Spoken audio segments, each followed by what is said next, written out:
banana bread, nut muffins, the banana.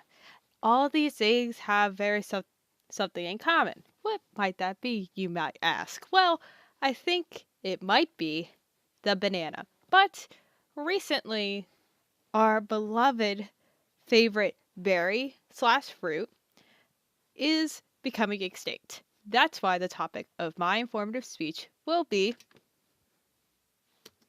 the extinction of the banana.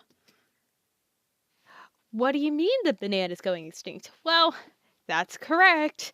The banana that we most commonly know has slowly been declining in production numbers for many of years. According to a CNN report, a new fungus has been killing bananas yet again since 1990. Tropical Race 4, or TR4, has been affecting plantations around the world for many years. Bananas do not have a way to defend themselves from TR4 since they reproduce asexually. They don't have the ability to have genetic diversity nor the ability to have genetic mutations to defend off certain diseases.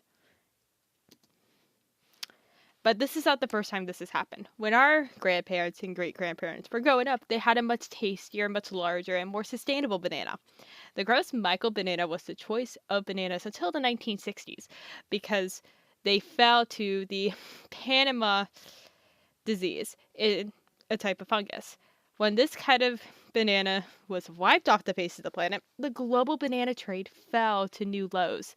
Thus, the Cavendish banana is not as tasty and not as hearty as the banana before it, according to the Huffington Post. How could this happen again? After the extinction of the gross banana, the Cavendish banana was a close replacement due to the genetic makeup and similarities. However, with the spread of TR4 affecting many plantations all over the world, history might be repeating itself much sooner than we originally thought. Since 2013, according to the Huffington Post, TR4 has reached major continents like South Asia and Africa despite efforts to contain the disease.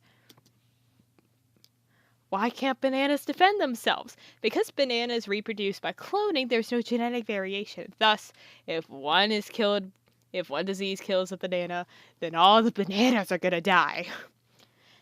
That's a troubling conclusion of a new study recently published by Post Pathogens, which confirms something that many agricultural scientists have feared to be true, that the banana plants are dying in various parts of the world and are suffering from the same exact thing, tropical race 4, and a more potent mutation of the much feared Pamela disease.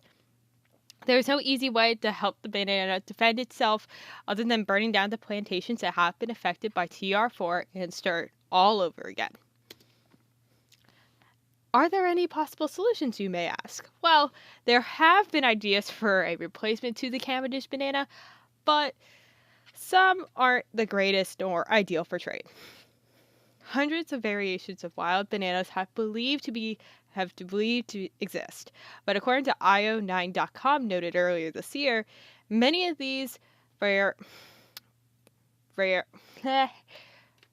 varieties are so different as to be almost unrecognizable. Some are a little funky on how they grow.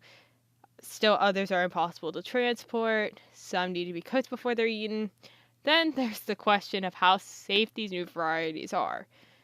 But there are still possibilities that scientists can genetically modify the Cavendish banana to resist Pamela disease, but that takes way too much time. But how does this affect college students? Well, for a lot of us, we don't think that the banana is going to go extinct because they're so accessible on campus.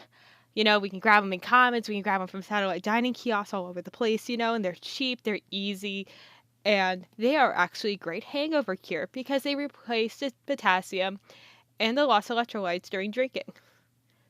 There's no easy way to stop the extinction of bananas. So I say enjoy them while you have them. There's not a happy ending to this unless y'all can think of something.